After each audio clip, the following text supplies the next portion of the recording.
Good afternoon friends. Nykaa का bonus share launch हुआ है। नायका ने लॉन्च कर दिया है और ये एक बहुत ही बड़ा इश्यू बना हुआ है इस समय मीडिया न्यूज के अंदर, चैनल्स के अंदर, न्यूज़पेपर्स के अंदर। जो फिन एक्सपर्ट्स हैं या स्टॉक मार्केट एक्सपर्ट्स हैं, वो क्वेश्चन कर रहे हैं नायका के बोनस शेयर के लॉन्च होने के टाइम और इंटेंट के बारे में। आज हम इसको ही डिकोड करेंगे। बेसिकली नायका ने जो बोनस शेयर लॉन्च किया, देने की जो बात करी, वो क्यों, जब आईपीओ का जो लॉक इन पीरियड 10 नवंबर 2022 को खत्म हो रहा है, उससे एक दिन बाद 11 नवंबर 2022 का रखा है। इसके बारे में हम बात करने वाले हैं। बोनस शेयर क्या होता है, बोनस शेयर क्यों इशू किया जाता है, और बोनस शेयर से कंपनी में क्या इम्पैक्ट पड़ता है, मार्केट में क्या इम्पैक्ट करता है। नायका का जो बोनस शेयर आया, इसके बारे में जो एक्सपर्ट्स हैं वो इतना ज्यादा हुलबुल क्यों क्रिएट कर रहे हैं, क्यों रिटेल इन्वेस्टर्स पे सबसे ज्यादा इसका इम्पैक्ट आने वाला है। इस वीडियो को में हम सब कुछ डिकोड करने वाले हैं डिटेल में, प्रैक्टिकल वे में मैं आपको समझाने वाला हूँ, दिखाने वाला हूँ कि आईपीओ से पहले जो शेयर होल्डर्स थे उनका क्या प्रॉफिट और लॉस हो सकता है, और जो आईपीओ में जिन्होंने शेयर खरीदा उनका क्या हो सकता है, एक हाइपोथेटिकल एग्जांपल लेते हुए। और जो बेसिकली लिस्टेड प्राइस पे जिन्होंने शेयर्स को खरीदा नायका का, उनका क्या प्रॉफिट और लॉस हो सकता है, सारा डिटेल में एक्सप्लेन करेंगे। तो वीडियो को पूरा देखना है, ये बहुत इंपॉर्टेंट है। एक लर्निंग होती है फाइनेंशियल्स के बारे में, कंपनी के बारे में, और कैसे स्टॉक मार्केट और ये कंपनी रिएक्ट करती हैं, कैसे वो एक्ट करती हैं, वो सब के बारे में हम जानेंगे। तो जो चैनल पे नए हैं, जल्दी से चैनल को सब्सक्राइब करिए, हिट द बेल आइकन, ताकि आपको ऐसे इंफॉर्मेटिव वीडियोस मिलते रहे। जो चैनल पे जुड़े हुए हैं, जुड़े रहिए, बने रहिए, वीडियो को लास्ट तक जरूर देखिएगा। नमस्कार दोस्तों, मेरा नाम है Lalit. Welcome to my channel Globo My Maestro पे। आज हम ग्लोबो ट्रेड मैस्ट्रो, और आज हम बात करने वाले हैं नायका के बोनस शेयर। नायका ने बेसिकली ये बोनस शेयर पहले 3 नवंबर 2022 में देना था, लेकिन बाद में कंपनी ने चेंज कर दी उसकी डेट, और उसकी डेट उन्होंने रखी 11 नवंबर 2022। ऐसा क्यों किया? एक दिन पहले नायका के जितने भी आईपीओ के जो शेयर होल्डर्स थे, मतलब जिन्होंने आईपीओ में इन्वेस्ट करके कंपनी के शेयर्स खरीदे थे, उनका 1 साल का लॉक इन पीरियड खत्म हो रहा था। ऐसा माना जाता है, जो इंडस्ट्री एक्सपर्ट्स हैं वो ये मानते हैं कि इसका सबसे ज्यादा नुकसान रिटेल इन्वेस्टर्स को होने वाला है। बेसिकली बोनस शेयर क्या होता है, सबसे पहले समझने वाली बात है। बोनस शेयर एक कंपनी तब देती है जब कंपनी प्रॉफिटेबल होती है, कंपनी अपने रिजर्व और सरप्लस से बोनस शेयर या कैश डिविडेंड रिलीज करती है। यहाँ पर कंपनी ने कैश डिविडेंड नहीं दिया, उसने बोनस शेयर दिया। अब बोन कैश डिविडेंड देने से कंपनी की क्या होती है, leverage ratio, financial leverage ratio बढ़ती है, लिक्विडिटी रेशियो कम आती है। ये फाइनेंशियल लिवरेज रेशियो क्या होती है, डेब्ट टू इक्विटी एसेट रेशियो होती है। अगर ये लेस देन, जब तक 1 है कंपनी ठीक है, और अगर ये जैसे 1 से ऊपर जाती है और बिलो 2 रहती है तो रिस्की हो जाता है, और 2 से ऊपर जाती है तो मैटर ऑफ कंसर्न हो जाता है। ये सारी फाइनेंशियल टर्म्स है, हम ज्यादा डिटेल में नहीं जाएंगे। कंपनी अपने जो कैपिटल स्ट्रक्चर को नहीं चेंज करना चाहती, तब वो बोनस शेयर इशू करती है। और जो शेयर होल्डर, जो एग्जिस्टिंग शेयर होल्डर्स है, उनकी इक्विटी को कम नहीं करना चाहती, तब वो बोनस शेयर इशू करती है। बशर्ते कि अगर वो कैश डिविडेंड देती है तो कंपनी का कैपिटल स्ट्रक्चर चेंज होता है। तो यहाँ पर बोनस शेयर एक दिन पहले मतलब उसका जो आईपीओ का डेडलाइन थी वो खत्म हो रही थी, लेकिन बोनस शेयर एक दिन बाद मिलने वाला था। हमें भी पता है बोनस शेयर जो जितने भी है, कंपनी ने यहाँ पर 1:5 की रेशियो रखी थी। मतलब एक शेयर अगर आपके पास कंपनी का है तो आपको 5 शेयर मिलेंगे, आपके पास 6 शेयर हो जाएंगे। उसकी वैल्यू नहीं इंक्रीज होगी। अगर 100 रुपए का एक शेयर आपने खरीदा था, तो प्रोपोर्शनेटली वो 6 में डिवाइड हो जाएगा, वैल्यू उसकी उस हिसाब से हो जाएगी। बशर्ते कि आपके नंबर ऑफ शेयर जरूर बढ़ जाएंगे, लेकिन कैपिटल स्ट्रक्चर में कोई चेंज नहीं आएगा। यही कंपनी चाहती थी। लेकिन इसमें क्या है कि हमें भी पता है, जो बोनस शेयर है, जब जो भी उसकी रिकॉर्ड डेट होती है, उसके 15 दिन बाद हमारे डीमेट अकाउंट में आता है। अगर रिकॉर्ड डेट तक हम उस शेयर को होल्ड करके रखते हैं, रिकॉर्ड डेट अगर मतलब 11 नवंबर तक, 10 नवंबर को आईपीओ के जो थी, जो लॉक इन पीरियड खत्म हो रहा था, कंपनी नहीं चाहती थी 10 नवंबर पे फायर सेल हो, जैसे जोमेटो के केस में हुआ था। जैसे ही आईपीओ का लॉक इन पीरियड खत्म हुआ था, सभी जितने भी हाई वैल्यूड इन्वेस्टर्स थे या पी इन्वेस्टर्स थे, वो सब, या रिटेल इन्वेस्टर्स थे, वो बेचने में लग गए। एक सेलिंग स्प्री आ गई थी, और जोमेटो का शेयर प्राइस ड्रास्टिकली गिर गया था। तो कंपनी चाहती थी उनका शेयर प्राइस के अंदर, इसीलिए उन्होंने जो रिकॉर्ड डेट है एक दिन बाद की रखी ताकि लोग अपने शेयर को होल्ड करेंगे, वो बोनस शेयर का वेट करेंगे 15-16 दिन बाद। उस समय क्या करंट मार्केट प्राइस रहेगा ये देखने वाली बात है। इसमें भी बोनस शेयर में बेसिकली जितने भी इन्वेस्टर्स हैं उनकी कोई इन्वेस्टमेंट तो नहीं है, लेकिन उसमें शॉर्ट टर्म कैपिटल गेन लग सकता है। अगर वो 16वें दिन बाद में बोनस शेयर जब उनके डीमैट में अकाउंट में आता है तब भी जाके बेचते हैं तो उनको 15% जो कि हमारा शॉर्ट टर्म कैपिटल गेन होता है, 10% हमारा लॉन्ग टर्म कैपिटल गेन होता है, उनको लगने वाला था। तो कहीं न कहीं मैं आगे वाले एग्जांपल में आपको पूरा एक एक्सेल में क केस स्टडी की तरह समझाऊँगा, 3 सिनेरियो लूँगा, जिसमें एक में प्री आईपीओ जो शेयर होल्डर्स हैं, क्या उनके लिए वेल्थ क्रिएशन होगी इसको करने से, बोनस शेयर इश्यू करने से। दूसरे सिनेरियो में मैं रिटेल इन्वेस्टर्स को लूँगा, जिन्होंने आईपीओ के टाइम पे इन्वेस्ट किया। तीसरे सिनेरियो में भी मैं ऐसे लूँगा जिन्होंने आईपीओ प्राइस पे, इश्यू प्राइस पे ना लेके लिस्ट प्राइस पे लिया, सोचते हुए कि कंपनी के शेयर आगे बढ़ेंगे। तो इन्वेस्ट किया, क्या वो प्रॉफिटेबल हो सकते हैं, नहीं हो सकते, ये बोनस शेयर से सारा कुछ डिटेल में समझाऊंगा, वीडियो को पूरा देखना। अब बात करते हैं कंपनी का आईपीओ, इसकी डिटेल आपकी स्क्रीन में आ रही है। कंपनी ने बेसिकली 10 नवंबर 2021 के अंदर अपना आईपीओ लॉन्च किया था और आईपीओ का जो इश्यू प्राइस था वो 1125 रुपए था। और लेकिन कंपनी बहुत सक्सेसफुली लॉन्च हुई थी दलाल स्ट्रीट पे, 80 टू 82% प्रीमियम पे लॉन्च हुआ था और उनका जो लिस्ट प्राइस था वो 2054 रुपए था एक शेयर का। अच्छा, कंपनी बोनस शेयर ये इसलिए भी लेकर आती है, जैसे 2000 रुपए का शेयर है, बहुत सारे लोग रिटेल पार्टिसिपेट नहीं कर पाते। जो हमारे जैसे रिटेल लेवल के जो प्लेयर्स होते हैं वो इतना बड़ा शेयर नहीं खरीद सकते और तो वो इस ऐसे शेयर्स में पार्टिसिपेट नहीं करते। तो ऐसे केस कंपनी या तो शेयर को स्प्लिट कर देती है या बोनस शेयर लाके कंपनी उसकी वैल्यू को नीचे मतलब प्रोपोर्शनली रिड्यूस करती है ताकि ज़्यादा से ज़्यादा लिक्विडिटी बने, ज़्यादा से ज़्यादा उसके शेयर दलाल स्ट्रीट पे सेकेंडरी मार्केट में ट्रेड हो, वॉल्यूम ट्रेड हो, लोग खरीदे बेचे, इसका बहुत इम्पैक्ट पड़ता है मार्केट के ऊपर। मार्केट बेसिकली क्या है, सेंटिमेंट्स और इमोशंस पे वर्क करती है। जो न्यूज़ कुछ न्यूज़ आ गई तो शेयर प्राइस बढ़ जाएंगे, घट जाएंगे। और दूसरा इसका इम्पैक्ट ये भी माना जा रहा है कि एक तरह से जो प्री शेयर होल्डर्स थे आईपीओ से पहले, वो उनके लिए वेल्थ क्रिएशन के लिए ये एक्टिविटी की गई है। इंडस्ट्री एक्सपर्ट ऐसा भी मानते हैं। ये सारा आप डिटेल में उसमें से समझेंगे। तो चलते हैं हम अपनी स्क्रीन के ऊपर। तो ये हम आ गए हैं मेरे लैपटॉप की स्क्रीन के ऊपर। यहाँ पर मैंने कुछ एक केस स्टडी की तरह बनाया है और एक एनालिसिस करने की कोशिश की है, जिससे हम लोग ये कंक्लूजन पे पहुंचेंगे। 3 सिनेरियो लिए हैं, ऐसे इन्वेस्टर जिन्होंने प्री आईपीओ, जिनके पास इस कंपनी के शेयर थे, आज वो कहां पर स्टैंड होते हैं, कितने प्रॉफिट और लॉस पे होते हैं। या ऐसे जो इन्वेस्टर्स हैं जिन्होंने आईपीओ के दौरान इस कंपनी के अंदर इन्वेस्ट किया। और ऐसे भी इन्वेस्टर्स होते हैं जब कंपनी 82% प्रीमियम पे लिस्ट हुई है, उसका जो आईपीओ का प्राइस है लिस्ट हुआ है, तो बहुत सारे लोग आईपीओ के बाद भी वो कंपनी के शेयर्स खरीदते हैं ये सोचते हुए कि कंपनी आगे बढ़ेगी। तो उनको क्या प्रॉफिट और लॉस हुआ है, क्योंकि इसको समझते हैं। देखिए, मैं आपको सबसे पहले थोड़ा सा जूम करके यहाँ पर दिखाना चाहूंगा। जो कंपनी के बोनस शेयर हैं, जो बोनस शेयर मैंने कंपनी के लिए है, वो जो आया है 5:1 की रेशियो है, आप ऊपर देख सकते हैं मेरी स्क्रीन के ऊपर। यहाँ पर मैं इसको थोड़ा हाईलाइट करके आपको दिखाता हूँ। बोनस शेयर का जो है, ये देखो, मैंने आपको ब्राउन करके इसका कलर थोड़ा सा चेंज करूंगा मैं आप लोगों को क्लियरली विजिबल। मैंने इसका ये वाला कलर किया है। तो 5:1 की रेशियो है। ये रेशियो क्या होती है, मान लो आपके पास कंपनी का एक शेयर है तो कंपनी कहती है मैं आपको 5 शेयर और दूंगी, मतलब अब आपके पास कंपनी के कुल 6 शेयर हो जाएंगे। एक शेयर, अगर 100 शेयर है तो 600 शेयर हो जाएंगे कंपनी के।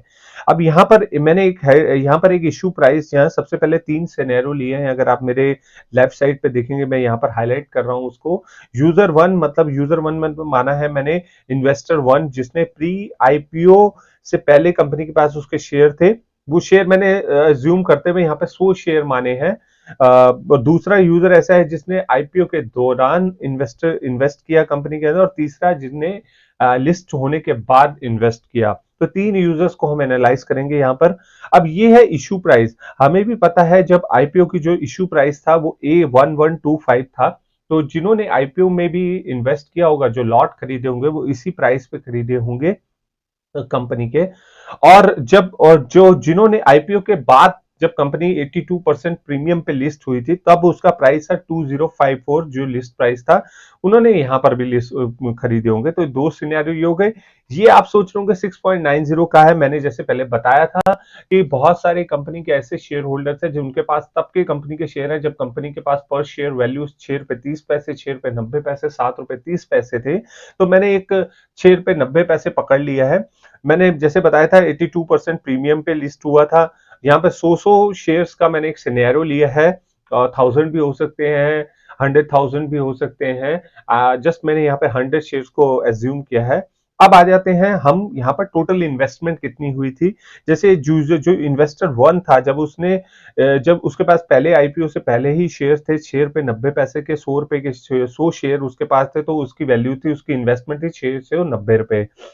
जिन्होंने आईपीओ में इन्वेस्ट किया 1125 रुपए उसके इश्यू प्राइस के बेस पे 100 शेयर के ऊपर उसने 1,12,500 रुपए इन्वेस्ट किए और करे। जिन्होंने लिस्ट प्राइस जब लिस्ट हो गया तब इन्वेस्ट किया, तब शेयर खरीदे, तो 2,05,400 रुपए उन्होंने इन्वेस्ट किए। अब बोनस शेयर के हिसाब से मैंने बताया था वही 100 शेयर अब 600 शेयर में कन्वर्ट हो जाएंगे। यहाँ पर आप देख सकते हैं, यहाँ पर तीनों के लिए वो सेम ही रहेगा। अब हम एनालिसिस करते हैं। सबसे पहले मैं लूंगा जिन्होंने आईपीओ पे इन्वेस्ट किया, जिसको यूजर टू कहते हैं। यहाँ पर देखिए मैंने यहाँ पे यूजर टू का सिलेक्ट भी कर लिया है। ये देखिए क्या है कि उसने शेयर खरीदा था 1,125 रुपए में। यहाँ पे एक शेयर के लॉस की बात हो रही है।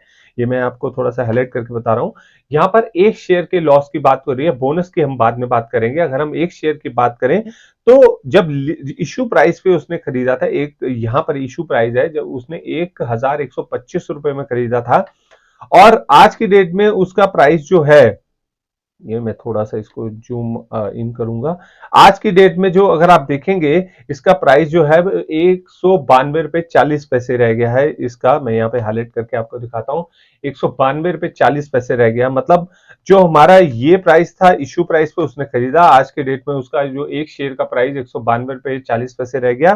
तो उसको कुल लॉस हुआ, इसमें से ये डिडक्ट कर देंगे तो 932 रुपए 60 पैसे का उसको एक शेयर पे यहाँ पे लॉस हो रहा है। एक शेयर पे यहाँ पे उसको लॉस हो रहा है।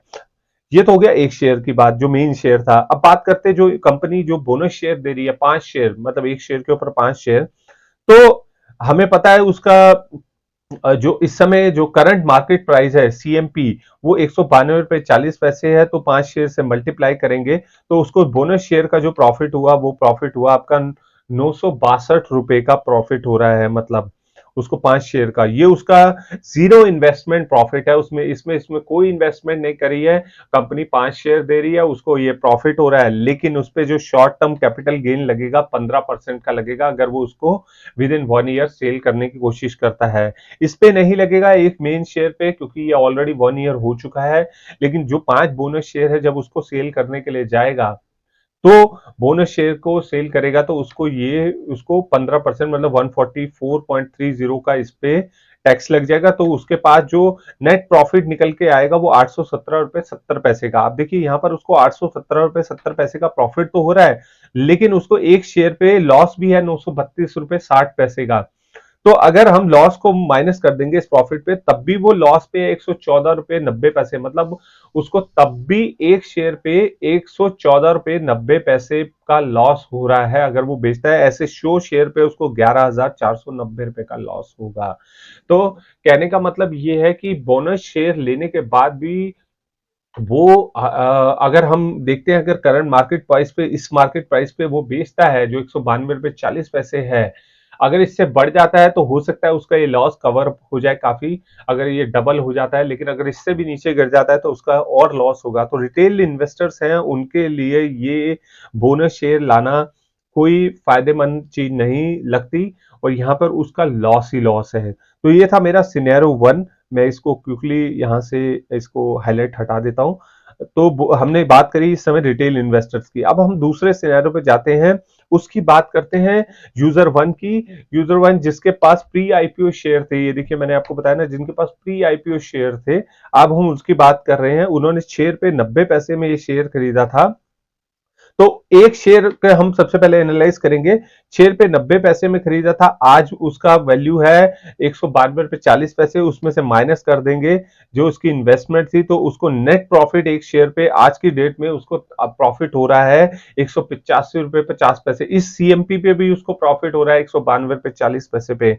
अब बात करते हैं बोनस शेयर। बोनस शेयर पे वही बेनिफिट हो रहा है उसको 962 रुपए, उसका टैक्स भी सेम लग रहा है, उसको 817 रुपए का प्रॉफिट हो रहा है यहाँ पर। और ये प्रॉफिट और जो एक शेयर का प्रॉफिट है मिला के उसको टोटल 1003 का प्रॉफिट हो रहा है। और 100 शेयर उसके पास अगर कंपनी का तो पूरा 1,03,020 का।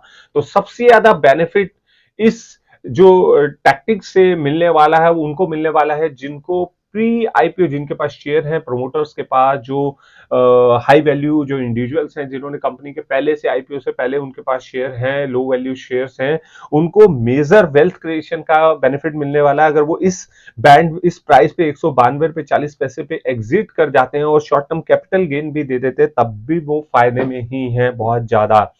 अब ये थी सिनेरियो नंबर 2। अब हम बात करते हैं लास्ट सिनेरियो की, जिसमें हम बात कर रहे हैं जिन्होंने लिस्ट प्राइस पे शेयर्स को खरीदा, जो कि था 2054 रुपए, जब वो 82% पे लिस्ट हुआ। अब तीसरा यूजर है हमारा ये। अब उसने लिस्ट प्राइस पे खरीदा 2054 रुपए में, आज के डेट में प्राइस जो करंट मार्केट प्राइस है 192 रुपए 40 पैसे। तो उसको एक शेयर पे जो लॉस हो रहा है वो ये लॉस हो रहा है 1861, 1,861 रुपए 60 पैसे का। यहाँ पर गेन उसको भी हो रहा है बिना इन्वेस्टमेंट के। 5 शेयर 962 के मिल रहे हैं, उसने शॉर्ट टर्म कैपिटल गेन भी दे दिया उसके ऊपर। और उस पे नेट जो उसका प्रॉफिट निकल के 817 रुपए 70 पैसे। लेकिन 817 रुपए 70 पैसे उसका नेट प्रॉफिट तो हो रहा है, लेकिन उसका लॉस जो है वो बड़ा है। उसका प्रॉफिट इतना है और उसका जो लॉस है वो ये है। तो उसको उसको भी 1,043 रुपए 90 पैसे का, चाहे उसमें बेसिकली थोड़ी कैलकुलेशन में एरर थी, मैंने उसको रेक्टिफाई किया। उसे जिन्होंने लिस्ट प्राइस पे खरीदा उसको 1,043 रुपए 90 पैसे का लॉस हो रहा है। ऐसे 100 शेयर पे उसको 1,04,390 रुपए का लॉस हो रहा है। तो ओवरऑल अगर हम देखें तीनों सिनेरियो को हमने एनालाइज किया, सबसे ज्यादा बेनिफिट प्री आईपीओ इन्वेस्टर्स को होने वाला है। आईपीओ में जिन्होंने शेयर्स खरीदे उनको कोई बेनिफिट नहीं दिखता, जब बशर्ते कि ये करंट मार्केट प्राइस जो है वो ऊपर की तरफ बढ़े और वो उसको होल्ड करके रखें। शायद कंपनी तभी ये चाह रही थी, तभी उन्होंने ऐसे बोनस शेयर की एक स्ट्रैटेजी रखी। और उसको जो रिकॉर्ड डेट है उसकी, उसको बेसिकली जो उसका लॉक इन पीरियड जिस डेट को ओवर हो रहा है 10 नवंबर 2022 से अगले दिन में रखा। 15 दिन लगेंगे उसको डीमेट अकाउंट में आने में। तो 15-16 दिन में मार्केट इतनी वॉलेटिलिटी रहती है, बल्क डील्स होती है सेल की बाय की, तो ये सब चीजें रहता है। तो इस सिनेरियो से मेरे को लगता है आपको क्लैरिटी होगी। अब हम वापस आते हैं। तो आपने देखा कि हमने केस स्टडी करी कि जो नायका के बोनस शेयर्स हैं, जिसके ऊपर एक क्वेश्चन उठाया जा रहा है कि इस इंटेंट और इस टाइमिंग पे ऐसा क्यों कंपनी लेकर आई कि फायरफॉल ना हो उनके शेयर प्राइस का, या इन जो रिटेल इन्वेस्टर्स है उनके लिए फेयर गेम नहीं है, जो इंडस्ट्री एक्सपर्ट मानते हैं कि वो एग्जिट नहीं कर सकते। और अ, और वेल्थ क्रिएशन का मे बी एक मोटिव रह सकता है अपने जो एग्जिस्टिंग जो प्री आईपीओ शेयर होल्डर्स हैं, प्रमोटर्स हैं, जो हाई वैल्यूड जो इन्वेस्टर्स हैं उनके लिए। तो ये सब तो ओपिनियन की बात कर रहे थे हम लोग। इसमें बहुत सारे लोगों का ये भी मानना है कि जो कंपनी के अंदर इंडिपेंडेंट डायरेक्टर्स होते हैं वो लोग इस चीज को लेके क्वेश्चन रेज कर सकते थे, लेकिन उन लोगों ने भी कोई क्वेश्चन रेज नहीं किया। जो नॉन एग्जीक्यूटिव डायरेक्टर्स होते थे उनका ऑपरेशंस में रोल नहीं होता, लेकिन जो एग्जीक्यूटिव डायरेक्टर्स होते हैं, जो इंडिपेंडेंट डायरेक्टर्स होते हैं कंपनी के अंदर, वो इसको लेके क्वेश्चन रेज कर सकते थे, ताकि जो माइनॉरिटी शेयर होल्डर्स होते हैं उनके जो राइट्स हैं उनको सेफगार्ड किया जा सके। तो ये एक बहुत बड़ा क्वेश्चन उठ रहा है इस समय मीडिया रिपोर्ट्स में कि इंडिपेंडेंट जो डायरेक्टर्स थे उन्होंने क्यों नहीं इस चीज को रोका, इस पे क्वेश्चन उठाया, क्यों नहीं उन्होंने सीबी को लेटर लिखा, क्यों नहीं सीबी को इन्फॉर्म किया। अच्छा, बहुत सारे लोग ये भी बात कर रहे हैं इसमें सीबी को एक्शन लेना चाहिए, लेकिन सीबी का वैसे तो जो रोल होता है बहुत वाइड होता है, लेकिन जस्ट बोनस शेयर की रिकॉर्ड डेट को जो उनके आईपी के लॉकिंग डे के क्लोजिंग के टाइम पे रखना इज सेबी के is not a reason to act. SEBI उस दौरान एक्ट करती है जब फाइनेंशियल्स को हाइड किया जाता है, ये कोई इनसाइड ट्रेडिंग होती है। तो मुझे लगता नहीं इसमें सेबी कोई मेजर रोल प्ले कर ले पाएगी, लेकिन आने वाले समय में देखते हैं कि चीजें कैसे अनफोल्ड होती हैं, कैसे स्टोरी आगे बढ़ती है इस नायका के बोनस शेयर्स को लेके। पूरे साल के अंदर कंपनी ने इतनी ज्यादा भी मतलब ग्रोथ नहीं करी कि बोनस शेयर दिया जाए इस समय। जो एग्जिस्टिंग इन्वेस्टर्स हैं उनको ये ऐसा माना जा रहा है, क्योंकि बस एक मोटिव यही है कि किस तरह से जो फायरफॉल है शेयर प्राइस की, जैसे जोमेटो के केस में हो वैसा कुछ ना हो। तो ये सारे ओपिनियंस थे, व्यूज थे, एनालिसिस था, ये मेरा भी एनालिसिस था। और होप आपको वीडियो पसंद आएगा। ऐसे वीडियोस अगर आपको पसंद आते हैं मैं और बनाऊंगा आप सब लोगों के लिए, एनालिसिस करूंगा और आपके सामने रखूंगा। तो आने वाला समय बताएगा कि नायका का जो बोनस शेयर का इशू है ये किस तरह से रिजॉल्व होता है और क्या इस पे इसका इम्पैक्ट रहता है जो रिटेल इन्वेस्टर्स हैं। तो अभी तक के लिए इतना ही। होप वीडियो आपको पसंद आएगा। Please like share and comment and channel को जरूर सब्सक्राइब करिएगा। मिलते हैं अगले वीडियो में, तब तक के लिए नमस्कार, अपना ध्यान रखिए, टेक केयर, बाय बाय।